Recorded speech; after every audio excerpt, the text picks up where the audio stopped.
Good afternoon, everyone. Thank you so much for joining us today. My name is Brittany Cleveland, and I am the Senior Manager of Partner Engagement here for College Greenlight. I will be your host for today's presentation. I really am thankful for all of our wonderful Greenlight counselor community who is joining us today. We all appreciate all of your contribute effort to supporting our platform and incorporating our college and scholarship tools in your college conversations with your students, especially in this very busy application season. We have a thrilling presentation ahead of us today by our wonderful Juilliard team, in which they will be detailing the components of performing arts application process. The webinar will conclude with an extensive Q&A session, and I just want you all to please note, if you have any questions for the Juilliard team, please feel free to type those questions in the chat box via the GoToWebinar platform. So, before we dive into the amazing presentation, I would like to just address those who are new to College Greenlight. Welcome. We are so very happy to have you here today. I just want to take some time out to introduce ourselves. Again, we are College Greenlight. We are a completely free college and scholarship resource for underrepresented and low-income students. And we've built a suite of free, and I mean free, tools, resources, and most importantly, relationships with our counselors to combat challenges of undermatching and help our students find best fit colleges and scholarships to help them resourcefully find opportunities and fund their education. So without further ado, I would love to take the opportunity to note if any of those who are interested in learning more about College Greenlight and would like to be a part of our community, please type "I'm interested" in the chat box or email us at info@collegegreenlight. But let's get started. I would like to introduce you to my favorite crew, the Juilliard School team, Sean Kelly and Kathy Tizar. Welcome. Thanks so much, Brittany. We're glad to be here. Hi, everyone. So great. As Brittany said, we're going to be taking a look at performing arts college applications. My name is Sean Kelly, and I'm an Associate Director of Admissions here at the Juilliard School for Digital and Strategy. And I'm Kathy Tizar, and I'm the Associate Dean for Enrollment Management, which means I oversee admissions and financial aid. So that's a bit about us and a bit about the Juilliard School before we dive into sort of the larger topic of performing arts colleges. Juilliard consists of three main divisions. We have a dance program, a drama program, and a music program. We're located in New York City, and if you haven't been to New York City, we have a little map there. We're just on the Upper West Side between Central Park and the Hudson River. And we're represented not just in New York City, but globally. We have over 25,000 living alumni around the world. So we have over 700 annual student performances that take place every year, over 300 Emmy, Grammy, Oscar, and Tony Award winners, and 85% of our students actually receive institutional scholarship support while they're at Juilliard.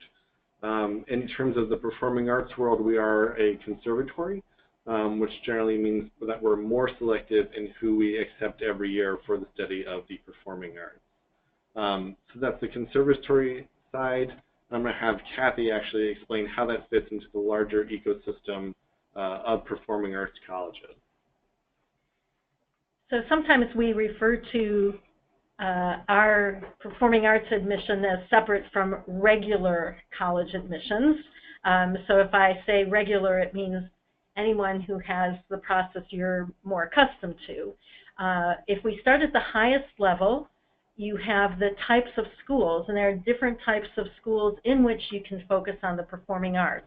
Juilliard obviously is an example of a conservatory, which means it's small and it's independent. And everyone here is focused on their art. The degrees we offer are what accreditors call professional degrees, most typically the Bachelor of Music degree and the Bachelor of Fine Arts degree. Fine arts tends to be more used with dance and drama, and then music, of course, can be classical or jazz or music education. And so we have some examples up here: Juilliard in New York, Peabody's in Baltimore, Curtis in Philadelphia, Colburn is in Los Angeles. So there are schools like this across the country. A comprehensive college is a more liberal arts-based school, and the arts within that kind of college take a somewhat backseat to the liberal arts education. If you go to that kind of college, you're surrounded by students who are interested in other disciplines outside the arts. Again, comparing with a conservatory where everyone is focused exclusively in the arts, and the liberal arts come as a secondary piece. The comprehensive college is more likely to have mostly liberal arts. That's why you would have a Bachelor of Arts degree or a Bachelor of Science degree. And so some examples: Ithaca in New York State, Dartmouth, the Vassar on the East Coast, Lafayette in Pennsylvania. And then we have larger universities, and those, again, will offer Bachelor of Arts or Bachelor of Science degrees, but these are institutions that have multiple schools or colleges within them. So within the University of Michigan, you have the School of Music, Theater, and Dance. Within the University of Southern California, you have, for example, the Thornton School of Music or the School of Drama. University of Texas in Austin has a fine arts school which includes the performing arts. So there are no right or wrong answers here, and part of how this decision may be weighted is going to have to do with what's best for the student. And so we talk about starting with the end in mind. So it's not that we want students to say, I want to get into Juilliard, because if the student wants to be a doctor who plays jazz on the side, then Juilliard's not necessarily the right place. And each student has to decide this for themselves.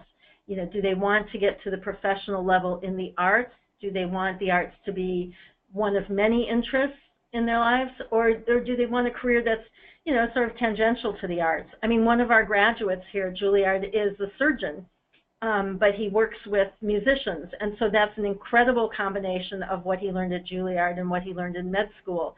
But it's unique to him. And I think for us, that's the most important thing, is that the students figure out the direction they want to go in and then find the schools that fit, rather than finding a school and trying to fit something they want to do to that school. So thinking about all these different types of schools, the conservatories, the comprehensive colleges, and the larger universities, we want to just take a quick look at those application processes. So this general structure is something that you're probably familiar with, where there's an application, eventually a committee gets together to look at all the application materials and then come together and make a decision and report that back to the student. And that is the same at all three of those broad categories of schools. Where the process varies is when we start looking at where does the audition and the pre-screening take place. If you're unfamiliar with the term pre-screening, what it is essentially a submission along with the application of an audio or video component that sort of gets the faculty or the admissions office the ability to see an audition before an in-person audition. But these components, the pre-screening and the audition, can take place after the application and before the admissions committee, as is in the case with Juilliard.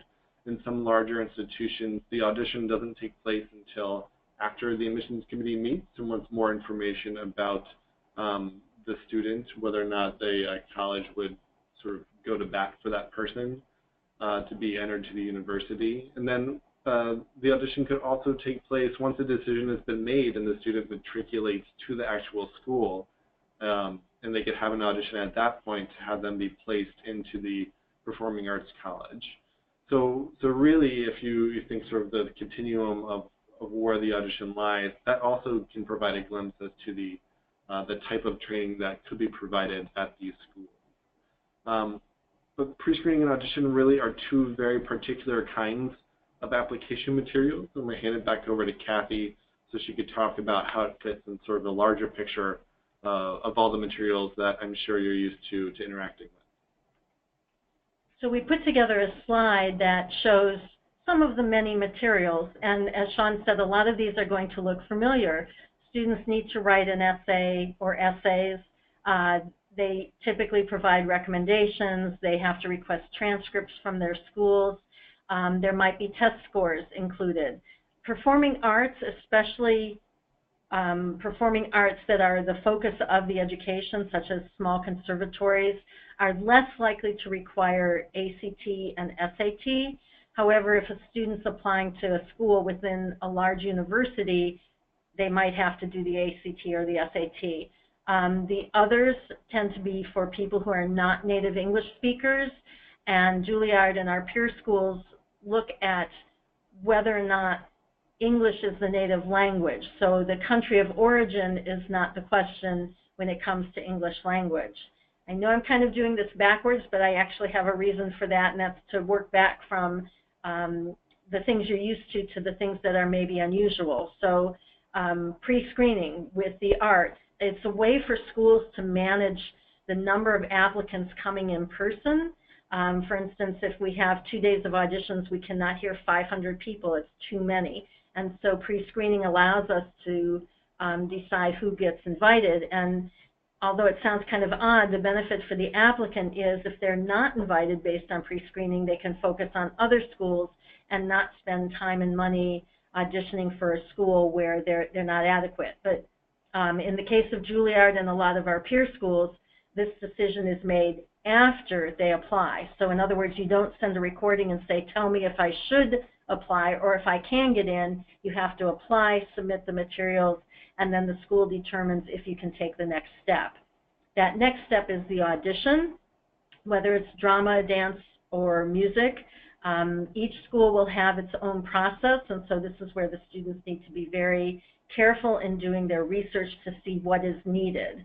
So for example, if you play piano and you want to apply to classical piano, your audition is probably going to have some materials, some repertoire that's from a specified list.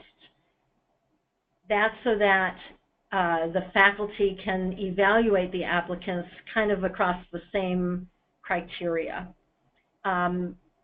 We also ask for a resume, and this usually for an undergraduate will include, their education academically, but also information about their artistic education. Have they been in school plays? Have they played in the local youth orchestra? These sorts of things go on the resume, and we're very specific about not being a program bio because we want the list that's on the resume for quick reading of our admissions committees.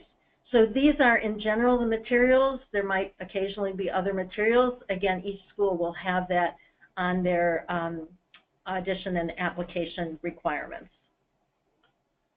So I think one of the things that we hear a lot from parents and from students who are applying to us and are applying to 10 other schools all at the same time, all for various things, is how do I keep organized with whether I need to pre-screen, whether I need to go to a live audition, whether the live audition comes later on in the process after I get admitted, whether I need recommendations, what type of recommendations. It could all get confusing very quickly. And so one of the things that we want to share is sort of just a way of thinking about all this information and structuring it in a way that allows you and allows the students to really stay on top of what is actually needed. So what you're seeing on your screen is just a basic grid with the schools that your students may be applying to as columns, and then in the rows section, the sort of high level what is required. When's the application due? Is pre-screening required? Is it required before? Is it required after, the letters of recommendation, what types, and just continuing down all the different criteria. And what that allows you to do is then fill it in so that way you can prioritize what you need to focus on at that particular point in the application cycle. So if you look at the example of Juilliard and looking at audition date types, this is just an example. But you can see how by saying something like on-campus only versus video versus an option of 3 different ways to audition, it could really help you and your students in thinking about how you want to strategize and going about applying and auditioning at performing arts colleges. So I think a question that perhaps you're asking now, perhaps you're asking it while Kathy was talking, was with all these materials, if you're applying to a performing arts college, what are we really looking at when we get to that point where we're making a decision about who to admit? I'm going to turn it back over to Kathy again to talk just a little bit about that aspect of things. So this slide shows where everything's in balance, and the factors, the materials that an applicant submits are examined, especially again when we talk about regular schools. They would look at all these different components of what the student has submitted, what they're looking for in their students, and make their decisions that way. When it comes to the performing arts, though, the balance changes. And so what we have is we actually have a process where we start with the audition. So a student applies and auditions, and the faculty determine if that student's artistic development is acceptable at that moment. And all the other pieces combined, the recommendations, test scores, resume, essays, transcripts, all those are examined after the first level of decision has been made. So the process is very, very different. One of the takeaways from this, though, is that all the other stuff still matters. And so over the years, we've all experienced having someone say, well, I'm a dancer, I'm an actor, I don't need to pay attention to my resume or my transcript or my current grades because it doesn't matter, I'm an artist. And the answer is it really does matter. And you can look at it this way. If we have 2 jazz trumpet players and we only have 1 opening, then we're going to take the student, if both of them play at the same level, we'll take the student with the stronger grades because our job is to admit someone who graduates. So it's not just about getting someone in, it's about getting them through all 4 years. And one of the things I just said I want to call attention to, in the performing arts, a lot of the structure of the admissions decision is based on the art. So a regular university might need to admit a class of 1,000 freshmen, but a performing arts school is going to have to admit a certain number of male versus female dancers, a certain number of male versus female actors, a certain number of flutes versus a certain number of violins versus a certain number of percussionists. And so we're dissecting the admissions process much more finely, and so that's why the audition counts first, because we have to have people who have the right talent level at that time of auditioning and people who have the other requirements as well. So this is a great slide for seeing how the weight changes when you're talking about conservatory admissions. So the question a lot of people ask is how to get to Juilliard. And I think one of the first things that we think about when giving an answer is actually a slide we talked about earlier in the presentation about thinking what's the end goal in mind. If the end goal that you have in mind for your students really is to have the arts be the focus of their life and their career, this is a very rough outline of the steps that they can take to get there. If you're working with them and perhaps they're a little bit early on in the sort of application process, going back to middle school. And it really starts with sort of this idea of researching and getting as much information and downloading as much as you can about your particular art form start, just taking as much as you can. Go to see performances, listen to music on Spotify, do all these different things that you can to really grow and show your passion for the art. Then as people transition sort of from that junior high, middle school to high school is when we really look for people who are starting to really develop. They're joining clubs, they're practicing good practice habits, good organization skills, good time management skills, and they're really working to develop not just the technical aspects of their art, but also the artistry that goes along with that. And this really continues all through the rest of the high school years till when you're a junior and you're taking practice auditions and you're meeting with faculty if you're able to, you're taking sample lessons, you're narrowing down the focus of the schools that may be of interest to you or to your students. And this is all based on that initial foundation of knowledge that you had earlier in the process when you're doing the research and you're downloading all the information that you can. By the time you get to be a senior, this is when you really should be focusing on the audition materials, whether it's monologues or the repertoire that you're going to have to perform, and really sort of do the mechanical processes of it. So it's actually interesting when you think about getting to Juilliard. The process to get to Juilliard doesn't start in your senior year, but actually is a much longer journey. It is a journey that grows on itself. So feel free to share the slide with people if they come and ask you, how do I get to Juilliard, or how do I get to any performing arts college, even the ones that's a comprehensive college or it's a large university that has a rigorous arts program. I mean, this basic outline and foundation is going to be what it takes to get to perform at any of those types of colleges. And besides asking how can I get to Juilliard, the next question is how can I possibly afford Juilliard or any other college? And I've developed over the years one ultimate rule, which is if you don't try, you don't have a chance. And that rule is valid for both the audition and application process as well as the process of affording a school. And the worst thing that can happen is that a student looks at the cost of a school as printed on the school's website and they say, nope, can't afford it, not going. And sometimes it's the parents who say that, we can't afford this, don't even bother applying. But what you're dealing with is that middle square, the sticker price versus the actual cost.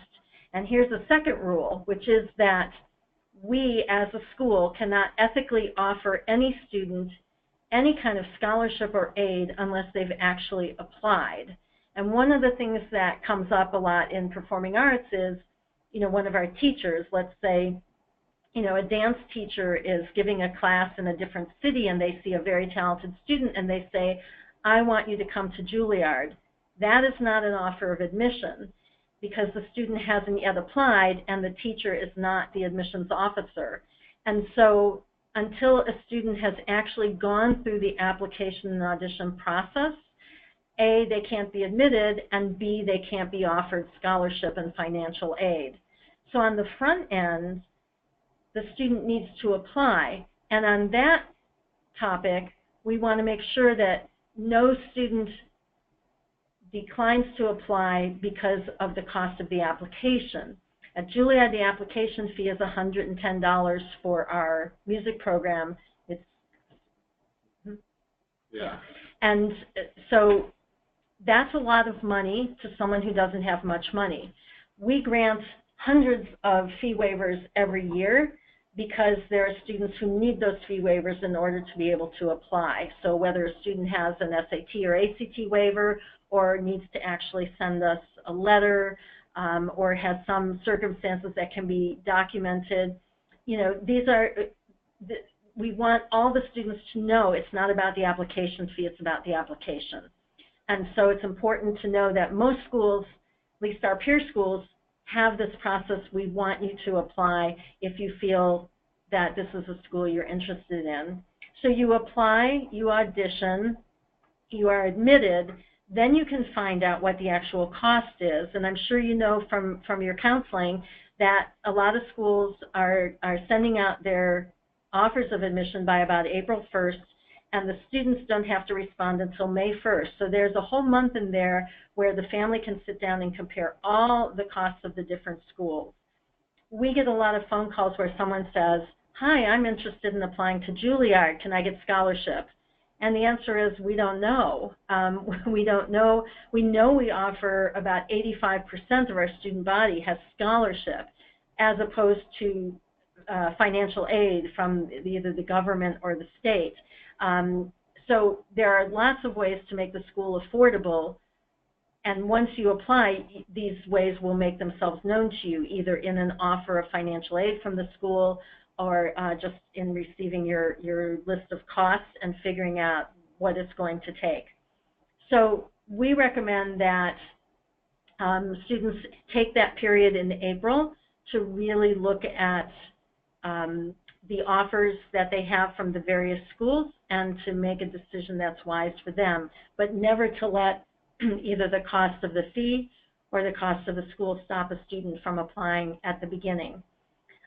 There are obviously financial factors that come into play, and depending on each individual student's circumstances, they can qualify for federal loans, federal grants, federal work study, and then the school scholarships. If we look back at that timetable, I also want to remind people that the best time to look for what we call outside scholarships is the summer before senior year and also the fall of senior year. And when we're talking about performing arts students, it's sometimes fairly easy to find actual scholarships that apply to their art. And students who want to come to places like Juilliard are often very competitive for those scholarships. I knew a student at one point who ended up with $22,500 worth of outside scholarships, and most of them were under $2,000. And one of them was a $500 Walmart scholarship that went towards books. And this student had worked on all these applications the summer before his senior year to make it possible for him to afford college because his family was not well-to-do at all. His father drove a car for a hotel, you know. So the resources are out there, and again, the very best rule for all your students is to apply and give themselves the opportunity to be admitted to a school, and then to figure out the financial piece at that point.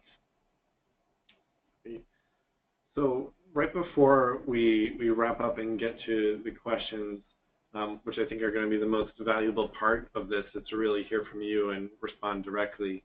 I just wanted to let you know that at the end of this presentation that you're all going to get a copy of, there's more specific information about Juilliard and some resources that can help you and help your students with our specific timeline and deadline and application requirements. Just so that way we could keep the first part of this presentation much more general about sort of the world of performing arts colleges. But with that, I wanted to throw this back over to Brittany. I know she's been perhaps collecting questions, but if I don't know if Brittany, you want to let us know when we have those, but we're happy to do it. Thank you guys so much for joining us. Absolutely. And again, everyone, please feel free to ask your questions in the questions platform, in the GoToWebinar platform. And I'm going to go ahead and start off with, should the pre-screen materials be professionally manicured? That's something we hear a lot, and the answer is no. What they should be is a really good representation and a good technical quality. We've looked at pre-screening.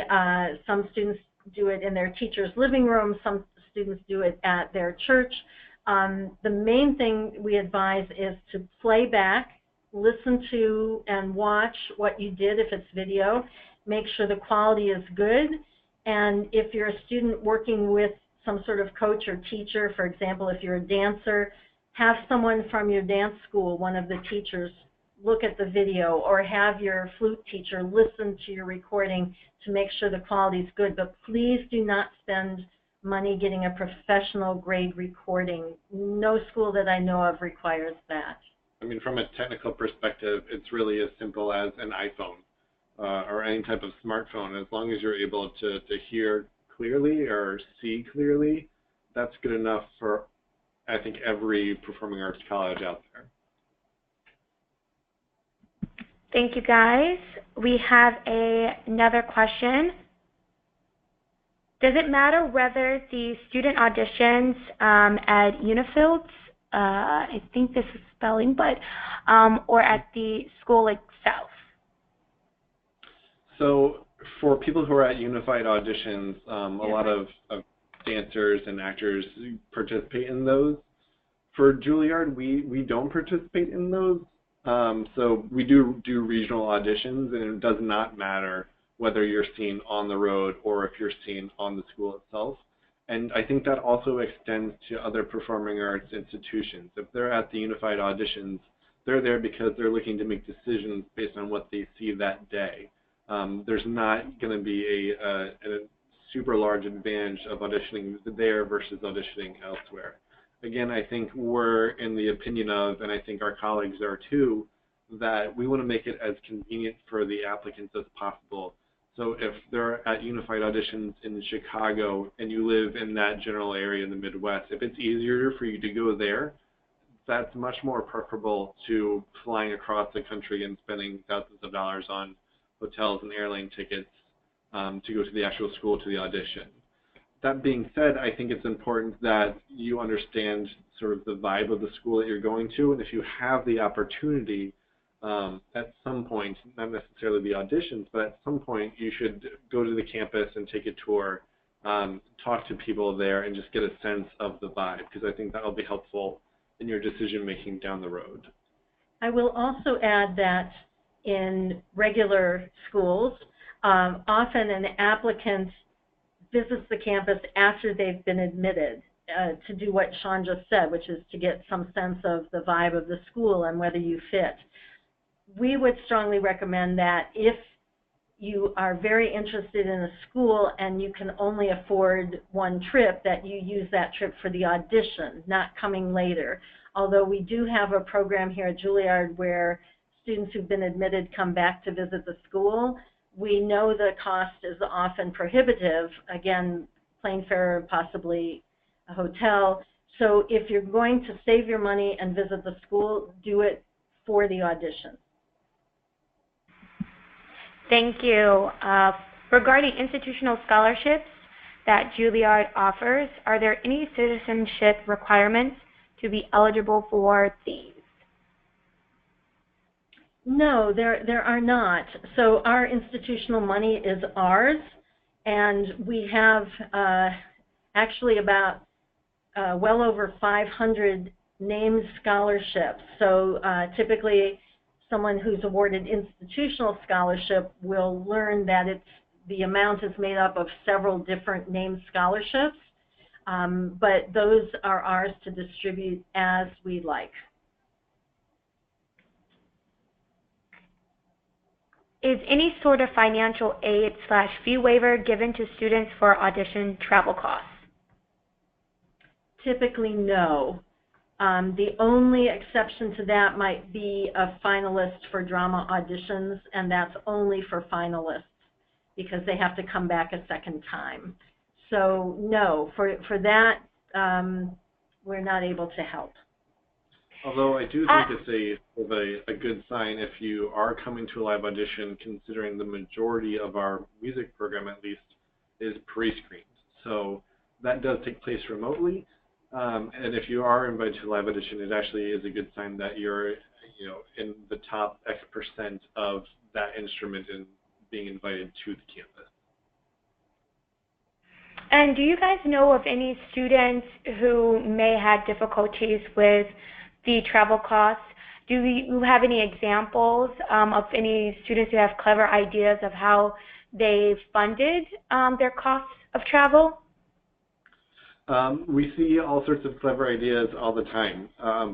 One of the popular ones is the GoFundMe account. You know, I'm auditioning at Juilliard, help fund my travels to them. They get their own social networks involved in sort of doing that funding.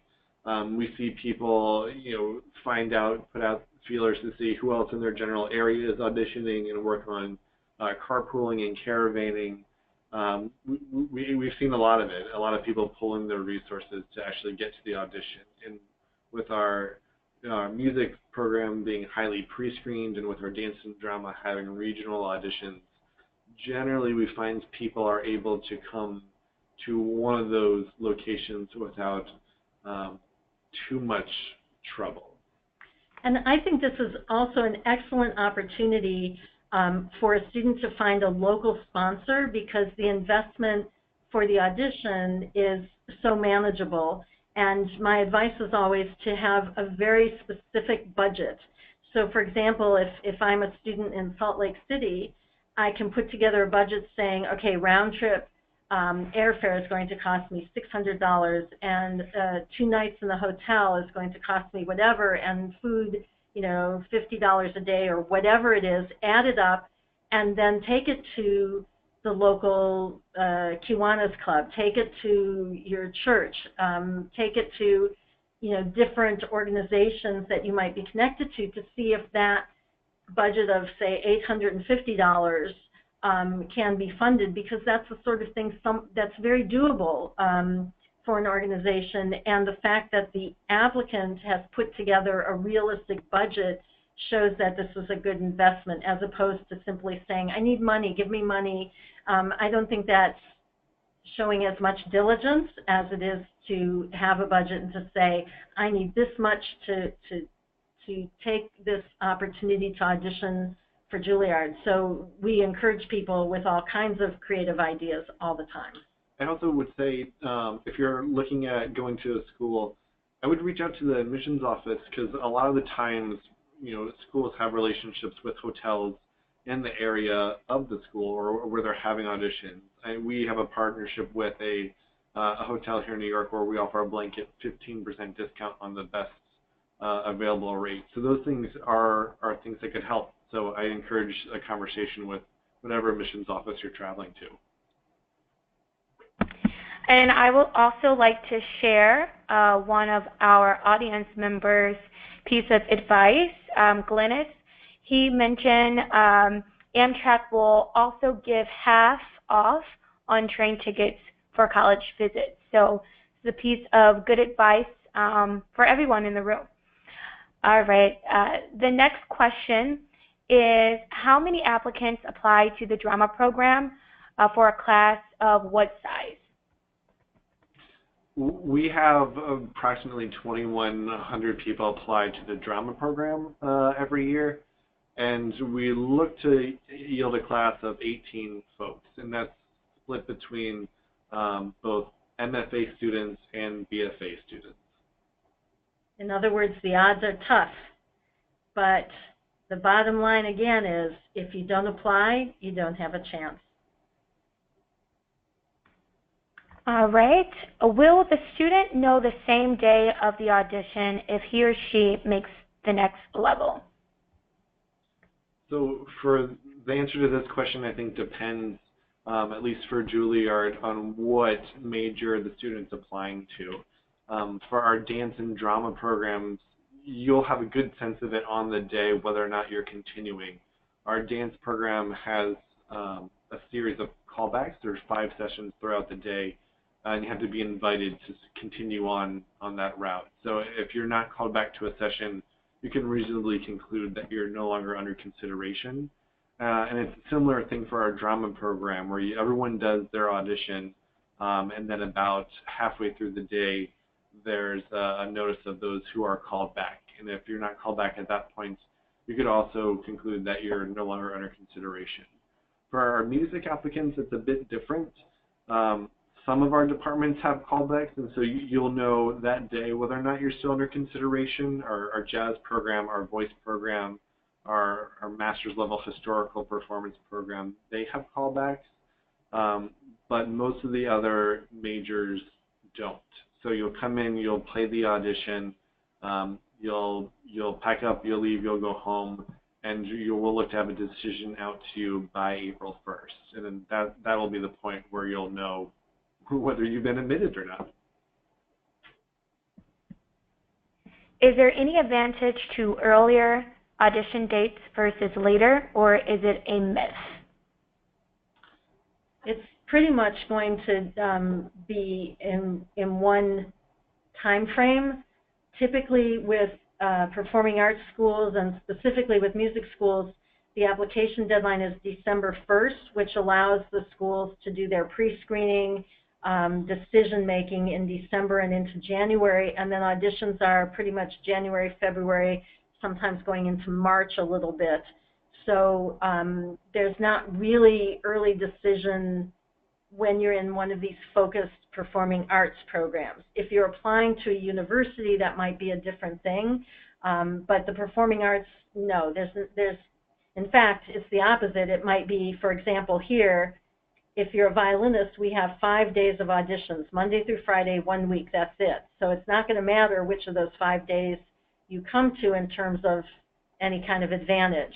If you're applying on flute, we might have 2 days where you can come. So it's very, very specific, and there's no advantage in terms of time. Can you clarify or provide more details about regional auditions and when they begin? Sure. So our regional auditions are only for our dance and drama applicants. So for our drama applicants, we hold regional auditions in Chicago, San Francisco, as well as New York. And those take place starting in New York in January, about mid-January. And then as we get to the beginning of February is when we actually take the show on the road and go to Chicago and then San Francisco. I can't remember off the top of my head if it's 1 day or 2 days in each of those locations, but that information, you can find it on our website. And then for our dance program, they go to Chicago, San Francisco, Dallas, and Miami, and that takes place at around the same time, that sort of mid to late January, early to mid-February. Of our peer schools, I think everyone's doing them around January into February, so that's really the window. Most schools have their audition dates and locations posted on their websites under the prospective student part of the website.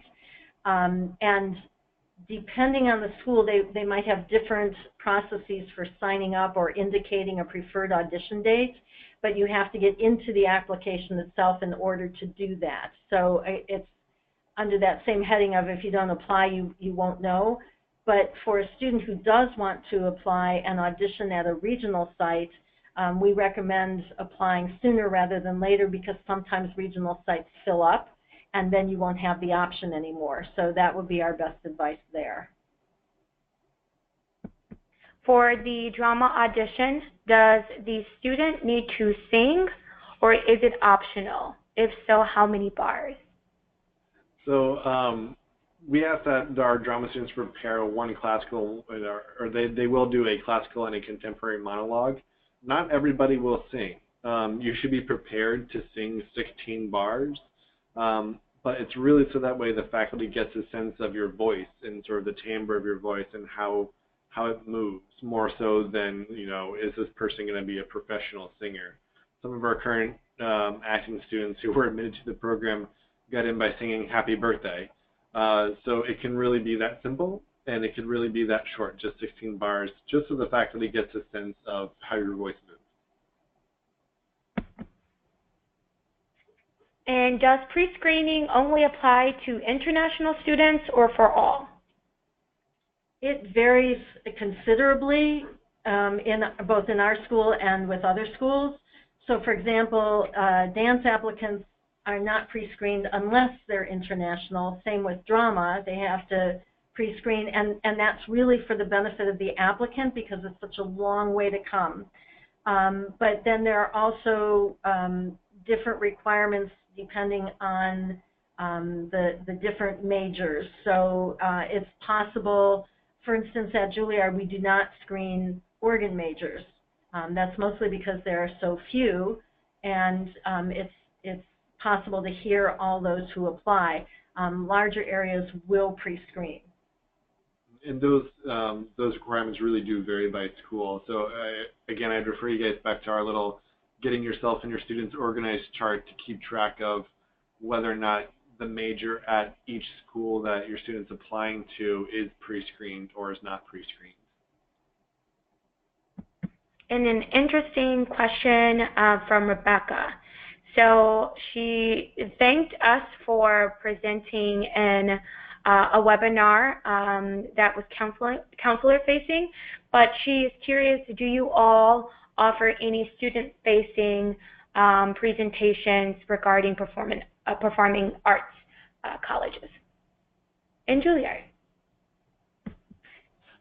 We don't currently have a webinar set up for that, but one of the things that we're really interested in doing is showing the student side of things and allowing students to understand our process and understand what it's like to go to school here. So in terms of reaching out to answer those questions, we work really closely with our communications team here to develop video content that really gets to those points of answering the questions about pre-screening, about the audition, about what they need to do specifically for Juilliard. So any person who signs up or comes into our system, whether by filling out a form online, attending an event, they all get email messages with these videos that speak to all the things that we've talked about here. But I do love the idea, Rebecca, of reaching out directly to the students, and it's something that we are actively doing. We find that this webinar format, I think, really works well for counselors with students in the way that they consume media. We found that video often works best, so that's why we're going that route with it. And that said, if any of you in your organizations would like us to do a targeted presentation like this for your students, we'd love it. And I would also add that if you go to YouTube, you can find a gazillion Juilliard videos there, and in particular, some of the ones that Sean was talking about. We have something called Day in the Life of a Juilliard student. We also have snapshots, and the snapshots are kind of fun because they're not always just on target for an applicant. Sometimes they're just ways to see the different staff members and teachers talking about the school and humanizing themselves as real people. In fact, Sean and I both have snapshots out there that are kind of fun. So we encourage you to go to YouTube or send your students to YouTube as well to take a look at the videos. Yeah, and stay tuned. We just filmed some new ones yesterday talking all about performing opportunities for our students, things about people's auditions, about our faculty, about campus resources to help them once they get here. So a lot of good stuff is in the works, so stay tuned.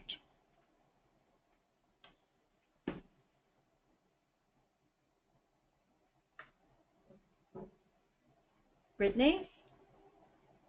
Oh, I'm so sorry. I was on mute. Thank you, guys. Should students already... All right, we're rolling. Should students already have a piece prepared for the dance audition? Should students already have a piece prepared, or will it be contingent upon learning a count in demonstrating skills, like a typical dance audition? So, again, this is sort of our becoming a bit of our default answer, where it's really going to depend on the institution that you're applying to. For every audition process is going to be different. So some institutions, you don't need to come with anything prepared for the dance audition. They'll actually teach you choreography in the moment and then count it out and then have you perform it right there. For Juilliard specifically, we have a 5-step process that starts with a ballet class and then onto a modern class, which really is a class. There's nothing to prepare for that. After that, there is a solo section which is prepared in advance. So we ask that everyone come prepared with that in case they make it through the ballet and through the modern to the solo section. After that round, then there is a section for coaching where they're taught a brief bit of modern choreography and then asked to perform it. So that way we can see how well they work with our faculty. And then we have an interview as the final step of that 5-step process. But other places, they do, they may not require you have something prepared. And what's done at the audition is tied to what the curriculum is. And so the audition and, in fact, the whole application process is really an exchange of information. And we're trying to learn about the students, and we want them to be learning about us. So in the case of dance here, a student who comes to our 4-year BFA program is going to be studying ballet and modern dance. And so on the front end, when they apply, they have to have had already 3 years of ballet training. So when the first thing at the audition is a ballet class, it's something very, very familiar to the students. But that's part of the reasoning behind what we do on the audition day, is because we know what they're going to have to do when they come. And again, as Sean said, we are going to require a solo if they make it to that 3rd round. And this is a very honest question from Emilio. He asked, I heard from a drama teacher that high school seniors don't have a chance at getting admitted to Juilliard. Do you need a lot of experience to have a chance? We love honest questions. And I would say that I would have a hard time explaining that to the 8 freshmen who started just this month. So yes, we do admit undergrads because we have a Bachelor of Fine Arts program. The problem with drama, in a certain sense, is just that there are so many applicants, and that's what makes it challenging. But again, if you don't try, you don't have a chance. So it's never impossible. And in fact, one of the interesting pieces from our end when it comes to the application process is how the faculty are looking for talent and drive and that particular artistic spark. And honestly, if they had more people like that in 1 year, they might say we need more undergrads than grads because the undergrads are so strong, or they might say this year we want more grads than undergrads because the grads are so strong. So there's a little bit of wiggle room each time based on what the applicant pool is. But if a student doesn't try, they don't have a chance. And really, when these kind of statements arise, feel free to pick up the phone and call any admissions office and say, I heard such and such, because you need to talk to the school itself in order to get the real straight answer. Yeah, and as far as training required for our drama program, it actually is our only program here that you don't need any training to get in. The faculty really is just looking for that spark, and we've had both MFA and BFA students who, didn't study any acting actually end up getting in. And I found, just anecdotally talking to many of our drama students, that the ones who are often successful are the ones who don't think that they can get in, or they don't have the training necessary. So they just come in and they're just themselves. There's no expectation of, well, I need to pull on this training or that training. They just sort of exist and they just are. And that sort of raw clay that they become is something that our faculty pick up on and want to work with. So that's a great question. Thanks for asking. And I have a perfect question to transition after that.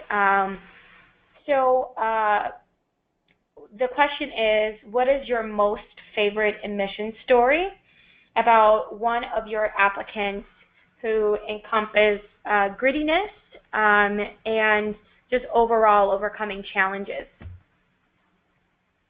Wow. I'm just going to go with this one because it's the first one on the top of my head. But it actually goes to one of our drama students who applied and got in, and it's from, I believe it was Puerto Rico. I'm sorry, the Philippines, not Puerto Rico, the Philippines. And she got in, and there was this big question of whether or not she was going to be able to enroll.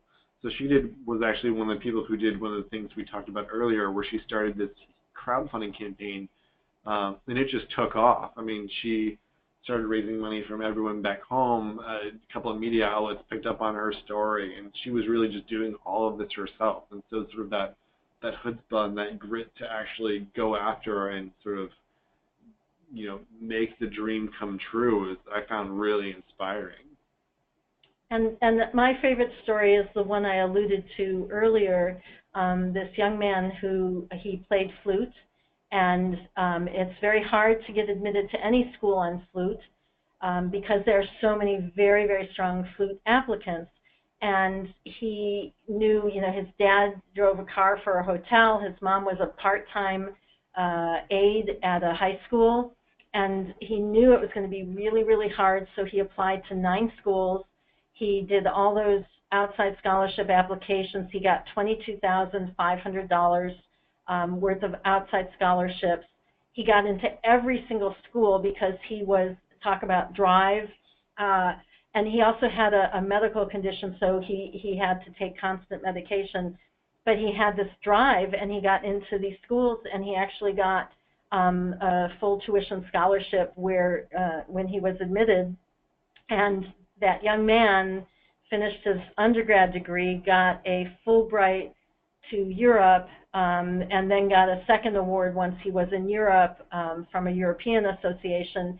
And he's just incredible. He's still over in Europe, to my knowledge, but you know, he didn't think he'd get in anywhere. He didn't think he'd be able to afford to go. He did everything he could, and in the end, he had such a richness of success. It's really inspiring to me to think of him. And just so our dance division isn't left out of these stories, another one of my favorites that has to do with sort of grit and self-doubt and all those things that go along with it. We got a dancer who applied and started going through the application process, submitted her application, but then felt like she wasn't good enough, and so she actually withdrew her application. Went, you know, a whole year and was just out dancing somewhere, and one of our faculty members was working with her and talked to her and convinced her and said, no, you know, you really need to reapply, and so she did. So sort of that feeling of taking herself out of it, and then the strength to come back into it and go through that whole process again and sort of be more sure of herself, I found really inspiring as well. And she did. She got in. It's like once she actually went through the audition, she made it. Well, to conclude our Q&A, how can our counselors get a hold of the Juilliard team? What a great question. We have some slides about specifics of Juilliard, and on there we have some resources available for you. The easiest way to get in contact with us is sending an email to admissions@juilliard.edu or calling us at the number that's on your screen right now, extension 223. When you call the Juilliard School, we'll get you to our office. We're happy to take your phone calls anytime. We're here 9 to 5 Eastern, Monday through Friday. It's really great. And while we're on this page, I just want to call out two other things on here. You can also meet us on the road as we travel across the United States. There's a link there that you can go to and sort of meet us at different college fairs, or if we're coming to an area, feel free to reach out and say, hey, while you're in Salt Lake City, let me know. I'm going to be there. Then also our application requirements wizard. So this is actually a new tool that was developed when our site got a whole new redesign this fall that allows you to help your students very narrowly click what degree level and what major they're applying to, and it tells you specifically, sort of item by item, what's required. Do they need a pre-screen? What the repertoire is? How many letters of recommendation? What the timeline is for that specific major and degree level. So it's a fantastic resource that I think everyone should take advantage of. But again, if you do have questions, reach out to us, send us an email, and give us a call. All right, team. Well, I am going to go ahead and lead into our outro. And with that being said, I wanted to do just a friendly, shameless plug for an upcoming event that Greenlight is hosting to really help students, whether they're in high school, college students, to complete college scholarship and FAFSA applications. So we are on Saturday, October 28th, opening College Greenlight. Our entire staff will be available online between 9 a.m. to 6 p.m. open hours, and we are going to be hosting hourly raffles. So we're going to be rewarding students for their effort and completing applications. Hopefully we can get some amazing Juilliard applications through, as well as just helping our students fund their education. So this is a really fun, engaging online event that complements every counselor's college application month efforts and activities this October. So again, on the day of the marathon, students can visit collegegreenlight.com and upload proof of their completed FAFSA, scholarship, and college applications. On top of that, if students have visited any campus visits or have participated in any of the Juilliard college fairs, they can take a selfie as well. We have a uploader tool in which students can enter proof of their completed application, where they can win up to $100 every hour, woohoo, and qualify for an $1,000 scholarship. So if you guys, if any of my counselors have any programming during this day, or you have a computer lab at your school, we encourage you guys to open up your computer lab for your office and make a challenge out of it. We've had amazing, amazing counselors who organize their own marathon events, and we are also entering our counselors into a drawing to receive a $50 gift card. So everyone wins, and you guys as counselors will be able to see what types of applications our students have completed this application season. All right, so I am going to conclude, and before I do that, I want to give many, many, many thanks to the wonderful Juilliard team, Sean and Kathy, woohoo, for being our guests. And we really hope that you all found today's topic insightful and meaningful in your work with our students. Hopefully this information will help us all be informed to make well-informed decisions about the next steps and really move the needle when supporting our students coming from marginalized or under-resourced communities.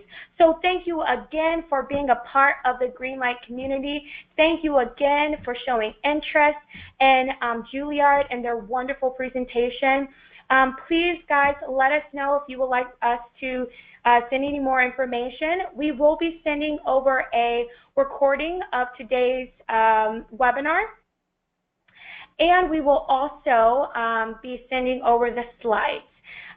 So look out for that after the live presentation, and we should be all set. Any last words, Kathy, Sean? Thank you so much. This was our great pleasure. All right, guys. Thank you. Take care.